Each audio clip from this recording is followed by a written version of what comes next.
Today we're reviewing the beginning of a character that started out really cool, kind of lost his way, and ultimately tanked commercially. This is my review of the Golden Age Spectre, and we're gonna go through what I think of this early edition of the character, as well as a little bit of shade thrown at the end of this video. Enjoy.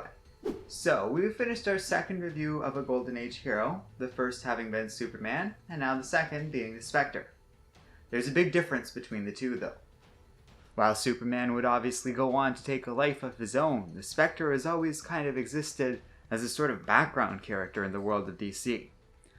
But while writers would eventually find a place for this character in the universe of DC's superheroes, in the early days he wasn't treated all that different from the average superhero, and ultimately that backfired spectacularly. It should be noted that the early Spectre comics have a lot of the charm I love in early comics published before the Comics Code Authority came to truly define the Golden Age. Because of that, the first comics featuring the Spectre by Jerry Siegel, co-creator of Superman, and Bernard Baily really have something going for them.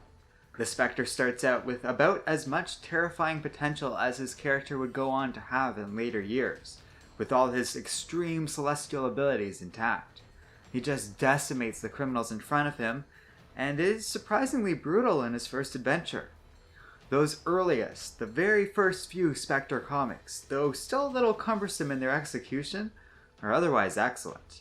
Though this is still an era where the books are almost exclusively written for children, the early Spectre books understood that you don't really have to hold back or hide mature ideas from kids, so long as you avoid some of the more graphic elements of such content. As such, those early Spectre comics are solid, but then the Spectre sort of becomes a fixture in more fun comics and all-star comics, a permanent, ongoing character, and that's where the troubles truly begin.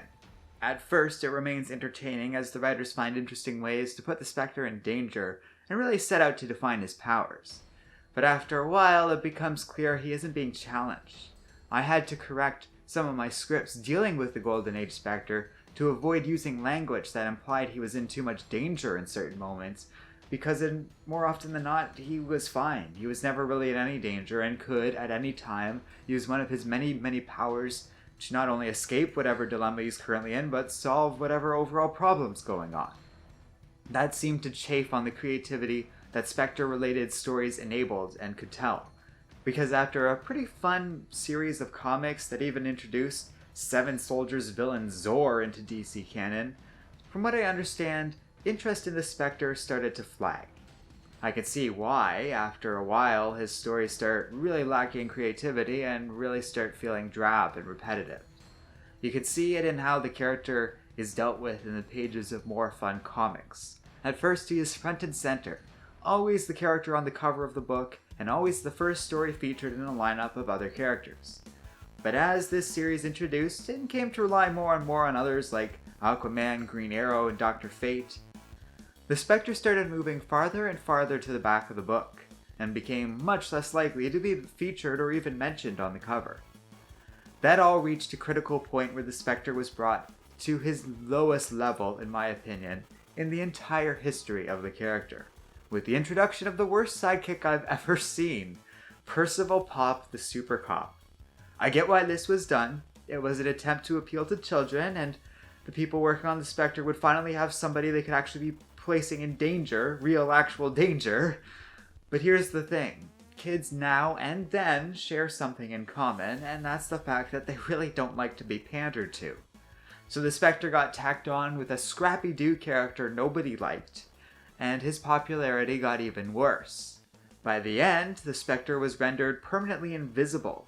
The Jim Corrigan character was effectively written out of his own story, and we had this insane situation where the Spectre became a background figure in his own comic book.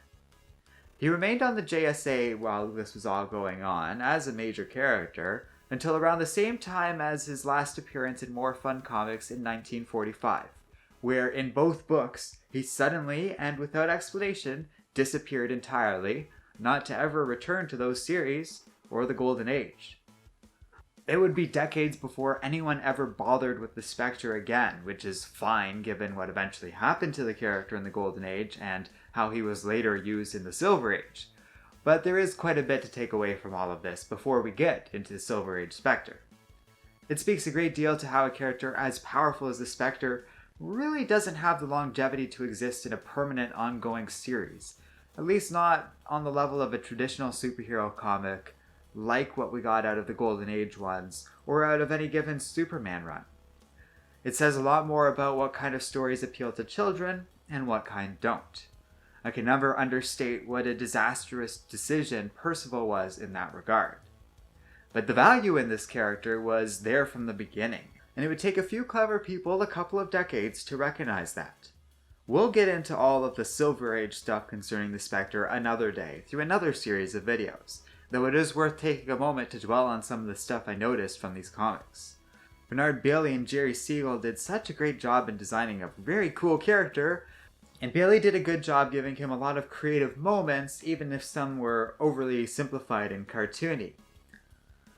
The Golden Age Spectre is at his best flying through space and dealing with entities as powerful as he is, and those comics really shine. They have a lot of this energy and creativity to them, and a lot of the ideas and visual aspects of Baily's design of the Spectre would ultimately inspire the character he would become in later years. I also enjoy his time with the JSA on the whole. In spite of his ghostly, creepy nature, because of the way he was written, he totally fit in with the tone and sensibilities of a standard superhero team at the time. It's fun how often the team splits off and goes off on their own little adventure, and each individual bit is basically an ad for their own solo adventure comics. It's all very simple and transparent in how it's just basically advertising for other books. But we are talking about the earliest iteration of a superhero team existing, with all these heroes coming together, and it's cool to see the genesis of all that in action. It's amazing how closely these heroes work with the FBI and the American government, but it makes sense given how these books were coming out just as America was being pulled into World War II, and long before Watergate made this sort of thing a lot more creepy. The psychology of it all is very interesting because you can also see the comics try and resist the pull of the war at first, almost trying to ignore it and desperately pushing an escape away from the politics of that era for whoever's reading these books to sort of have to avoid thinking about those things, even if it was just for a moment. But then at a certain point the US clearly enters a total war mentality, and suddenly all the books become all about the war. Because somebody could kind of make the argument that the JSA is basically propaganda for the state, but I will say it's pretty clear to me nobody in the US government likely compelled DC to embrace American ideals during a time of war. The company probably did that voluntarily, and the views reflected in these books probably reflect how the writers felt at the time.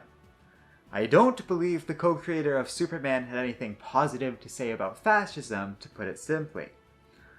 It was also a scary time, and the value of these comics providing some sort of comfort and some sort of idea that powerful forces were fighting for America, an America that valued freedom and stood for something, cannot be understated.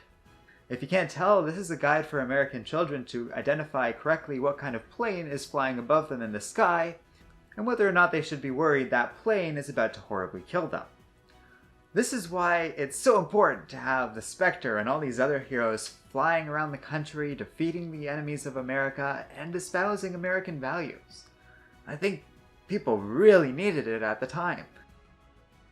And it would be dishonest of me not to mention a couple of depictions of Japanese people that left a lot to be desired. But it should be weighted against the fact that this is within spitting moments of a JSA comic where everyone basically gets together and makes a big statement about how America is for everyone regardless of race, religion, or creed.